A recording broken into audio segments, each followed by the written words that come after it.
Hey there. Have you ever wished to have the ability to go back in time and then somehow just mess everything up once more? Hey everyone, my name is George and I am back with another review. This time with the first impressions of the Destined One of Time, Liael Odium. So, actually, this is a unit that I've been waiting for a very long time. It's Gear Chronicle kind of themed, outside of course of Chronojet. And to be honest, I have kind of mixed feelings. So yeah, let's just talk about it and see how it goes. So first, I'm gonna talk about the right line, and this one, the Great Zero, really it's the same effect as every other one. You can just basically play any starter that you want. This is the one from the Booster 05, and yeah, it looks cool, but if you like something else, you can play anything else. This deck doesn't require you to play some starter in particular. So yeah, please choose whichever you like. So then we're gonna move on to the grade 1. Here's the moment where things start changing a little bit. For the grade 1, we have the Steam Maiden Tiglat. I hope that's the correct pronunciation. And this grade 1 has a very interesting effect, and it is basically that when you ride on top of the grade 0, you can generate a destined timepiece token. So basically, it's like if you're generating crest from the stride decks. However, in this case, it's not going to be considered a crest, it's going to be a token, but also it's going to be a set order. So yeah, basically this is the token set order, and it's called Destined Timepiece. Basically, it represents the Destined Timepiece. It's not going to be included in the deck, so it's just going to be generated from outside of the deck.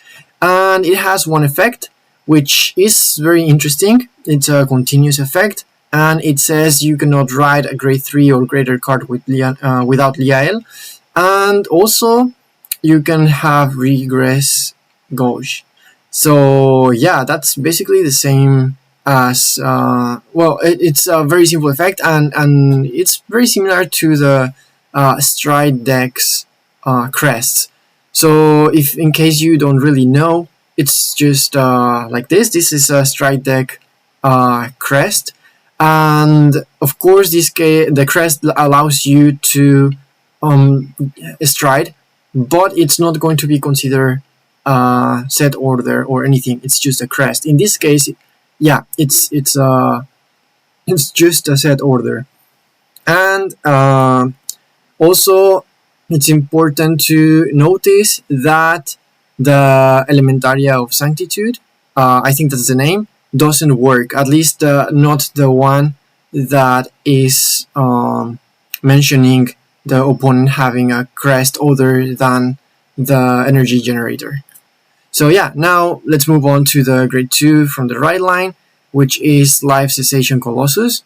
And this one is very simple. When you write this card on top of the previous grade 1, Steam Maiden Tiglat, basically you can put one card from your hand as a regress gauge, and you can draw 2 cards.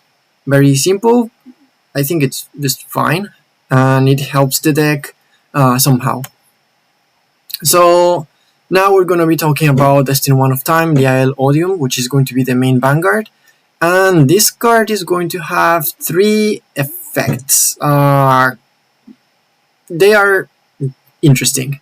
So the first one is going to be a continuous effect, and it's going to give the front row rear guards 5000 power for each distorted Bane regress gauge. So this is very interesting because the first ability is gonna kinda function as the crest again from the stride decks, where it's going to give the front row 5000 power for each face-up G unit.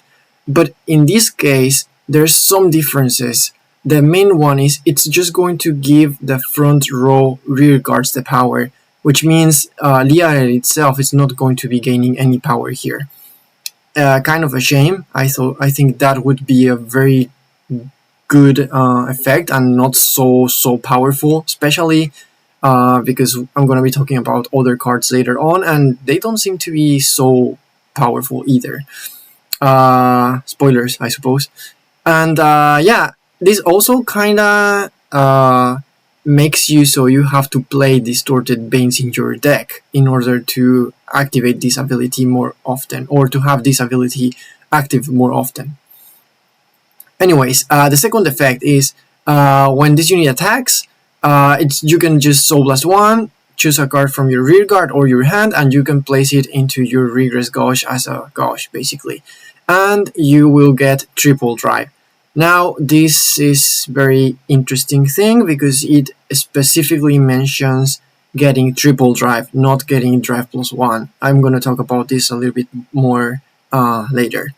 And finally, the third skill is going to be the Divine skill that basically says at the end of the battle that this unit attack, if you have 5 or more Regress Gauge, basically you discard 2 and you get an additional turn. And this additional turn is kind of interesting because it doesn't really feel like an additional turn. I will go a little bit more in depth in a moment. And also until the end of the additional turn, you will get drive -1. Also, the right phase and the main phase are going to be skipped. So yeah, these last 2 lines here are the reason why I'm saying this additional turn doesn't really feel like an additional turn. But let's talk about each part of this effect individually. Let's go with the first one first, of course. And this is kind of very simple to talk about. It's just giving 5,000 power to the front row. I honestly think 5,000 is not so strong, considering that you really need to be playing these Distorted Banes. If you want to have more chances of seeing those cards, you need to play 4 of them. But also there may be games where you don't really see them, and that may be very, very detrimental for this deck. Also, again, power goes only to the rear guards. The Vanguard doesn't gain any attack for whatever reason. I honestly think there would be no harm into giving the Vanguard more power, because, I mean, everything now gets a lot of power for basically no reason. So yeah, why not the Vanguard? Anyways, basically this is it for the first one, so let's move on to the next part. So the second effect is giving the Vanguard a triple drive. So here, as I mentioned, this is going to give the Vanguard triple drive, so this means Elementaria actually works on this card. If it was drive +1, Elementaria doesn't work, because in this case it's triple drive, it actually works. Also, something very interesting, after you use the Divine skill, she loses 1 drive. However, since you can activate once more the effect to gain triple drive, it gains triple drive, but that triple drive gets 1 drive discounted because of this second effect. So yeah, it's just 1 point. Actually, this -1 drive is not part of this effect, of this second effect. It's part of the Divine skill, but I'm just mentioning it here, just in case. And of course, the Elementaria still works because the triple drive ability is still present, even if it's 2 drive checks. Just make sure you note that part. And finally, the Divine skill. This is the kind of I don't really like so much, because I mean, it's 6 attacks. It's the only way Liael can get more than 3 attacks. So because it's the Divine skill, it basically means you can have 6 attacks once per game. But also, this extra turn doesn't really feel like an extra turn. It's just like a restand with a reset. And I'm gonna go a little bit more in depth into this last part. So I want to talk about why this feels like just a restand with a reset. Well, we have cards like Lianorn Vivas, and Here's the thing. Lianorn Vivas can generate 6 attacks pretty consistently, outside of the first ride, of course, because normally the first ride you're using it for the Lianorn, the original one.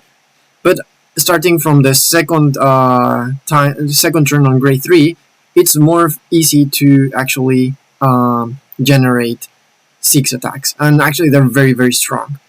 So you can attack first with the rear guards in the front row, then you can attack with Lianorn, and then Lianorn restuns herself and restuns the front row. This means you can, of course, go again with your front row, but because you're just restunning everything and not exactly resetting the turn, it means if you get any triggers from the first attack from Lianorn, the power stays. Also, if any other unit gained power by any other effect, the power stays. Why is this important? Well, let's go a little bit more back with Liael here. Again, as I already mentioned, the power resets both your power and your opponent's power.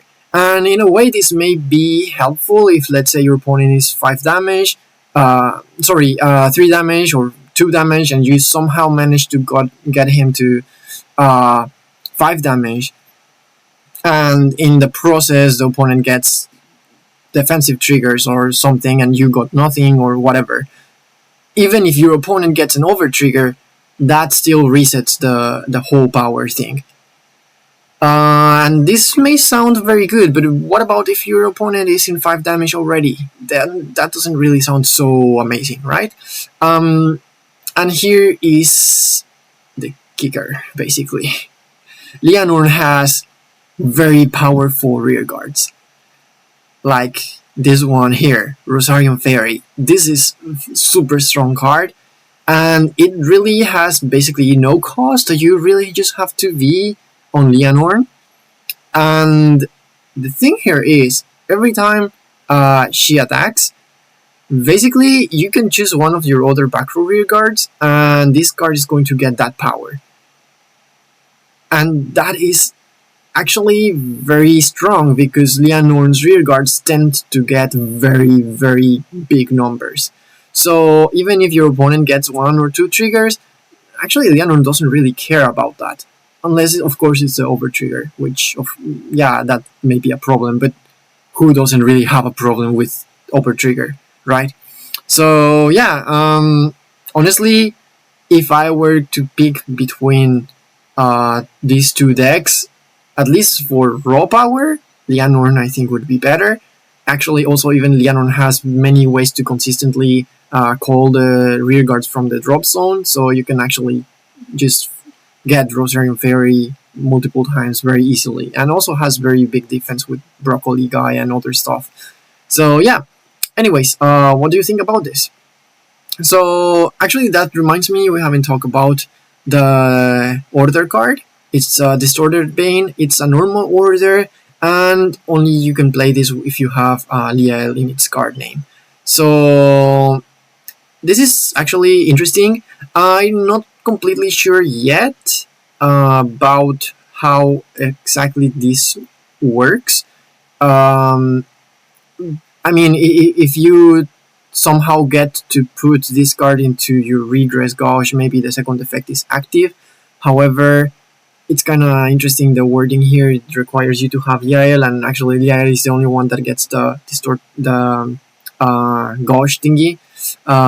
So obviously the second effect is not even useful in other deck. So whatever, the first effect is you may soldier 1 when you play this card, and this card is going to get be placed on the Regress Gauge.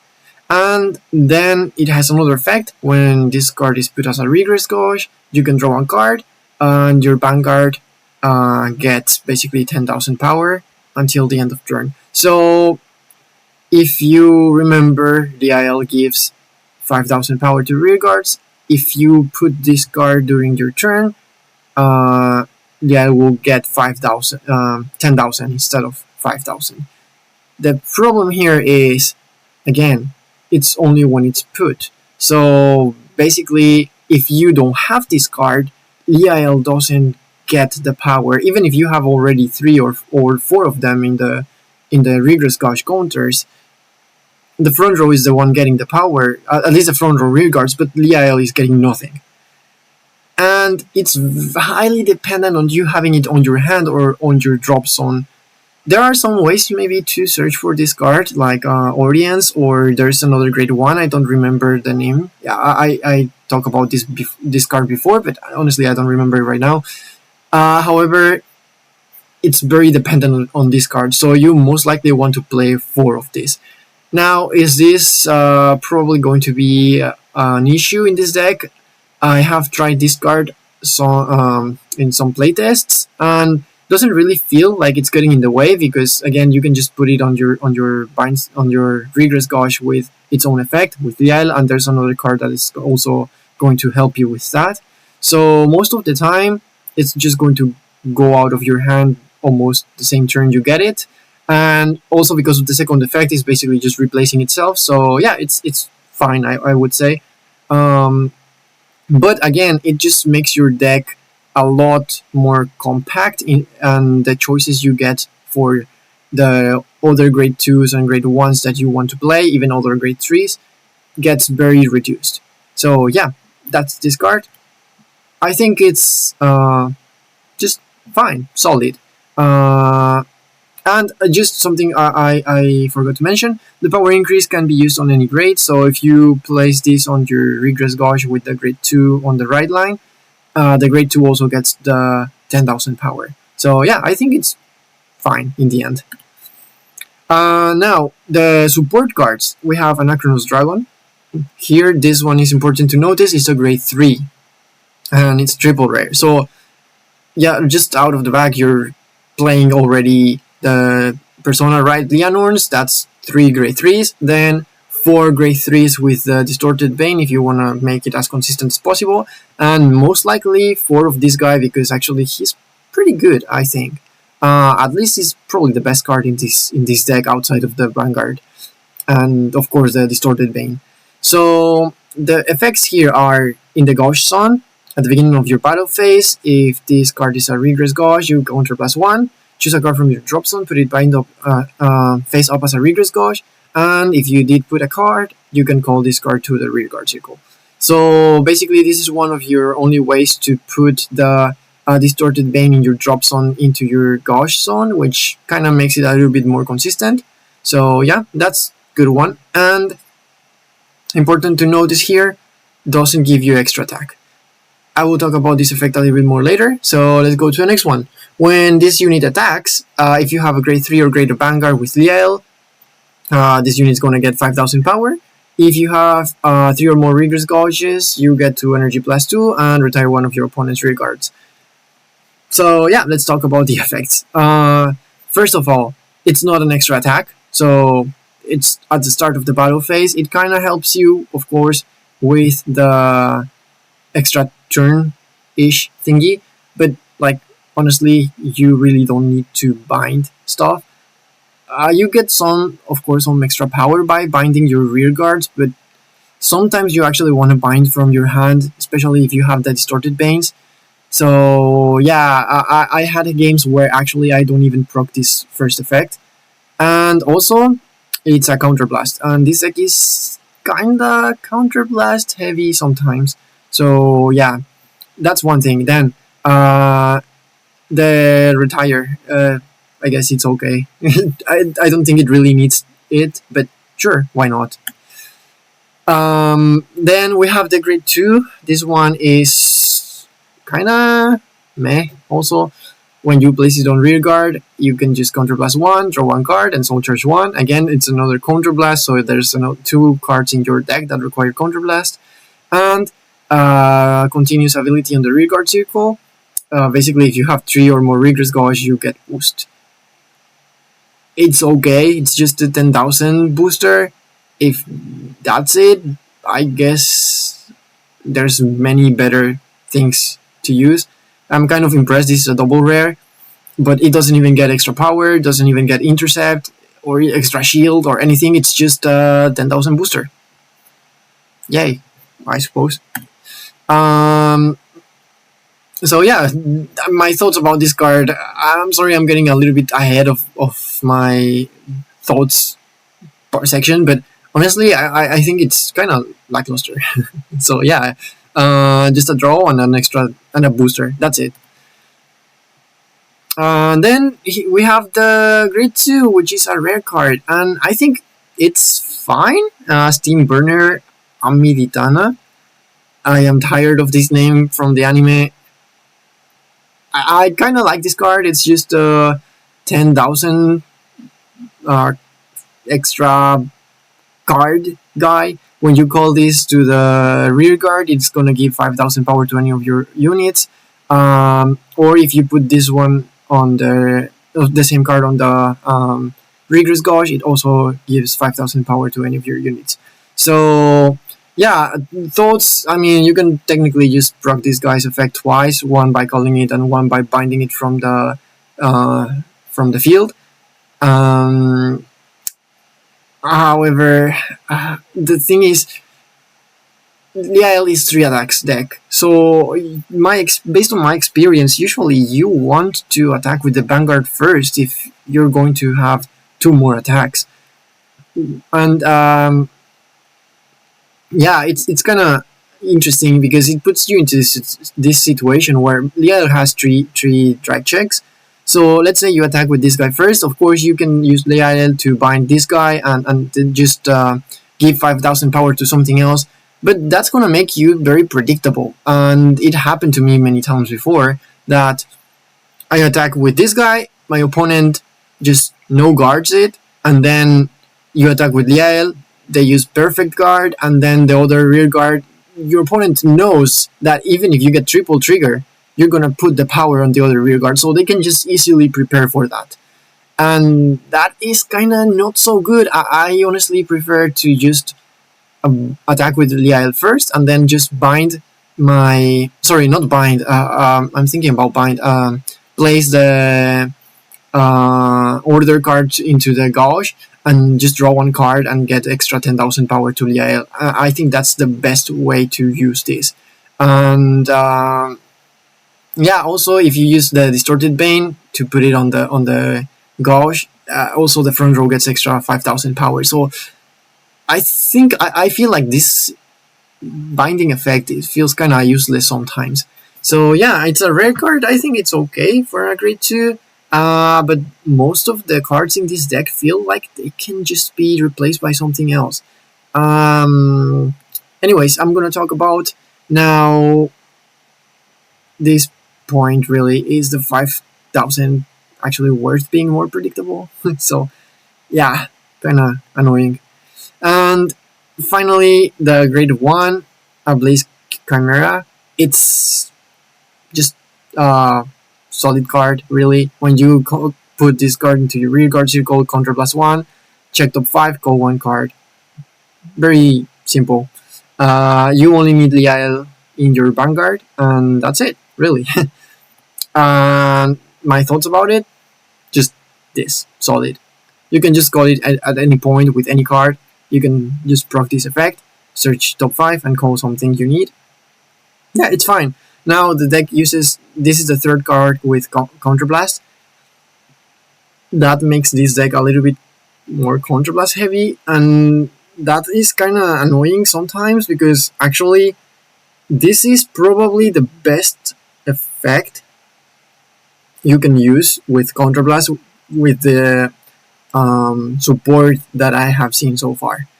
So yeah, you probably want to save your Counterblast for this guy. Otherwise, maybe the grade 3 triple rare guy, it's also fine.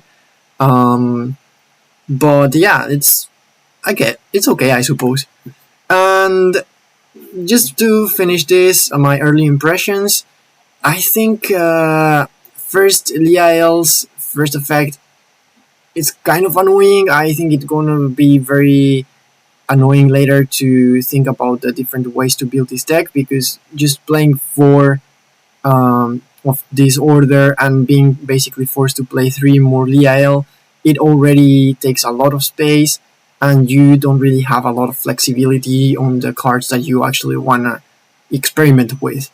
So yeah, it's annoying unless you wanna cut with the distorted veins, then you are losing the extra power. Again, distorted vein is just also kind of consistency, but sometimes you need those different options, and I think distorted vein, this kind of design, is not so good. Then there are no ways to change the board, almost no ways. So after you use your divine skill, basically everything just feels like restand everything. Draw one card, restand everything, reset the power, and two drive checks. So yeah, and actually it's not even a plus anything because you're discarding two cards before the extra, supposedly extra turn. So yeah, it's very dependent also in if you have distorted veins in your gauge, because if you don't have at least two, your front row is getting nothing. Yeah, it's kind of rough. There also, and the other point is there may be good ways to increase the power. I still need to playtest a little bit more, but again, the divine skill only gives the base power the cards have plus distorted veins, basically making it essential to have multiple of them. And again, the power only goes to the rear guards. And I was in a point sometimes where I was using swirlers, and I would increase swirlers effect attack by a lot, and the turn resets, and swirlers are just 8,000 boosters. So yeah, that's very very annoying. And finally, 3 attacks. LOL. Yeah, for 3 attacks deck, it's not so impressive. Even Sacrifice Glass has more attacks, even if the extra attack is just very, very bad. But anyways, these are my early impressions of this deck. I hope you guys enjoy it. If you disagree, if you agree, if you have a different opinion, or if there's anything I'm missing, if there's something I'm not noticing yet, please feel free to let me know in the comments. If you like this video, if you want to have some more videos about like this, feel free to let me know, and also share. It's always good for me to have more people look at these videos, and also kind of makes me want to create more content. And yeah, that's pretty much it. So for now, let's wait for some extra support and see what happens next. Anyways, have an amazing day, and I suppose see you around next time. Bye bye.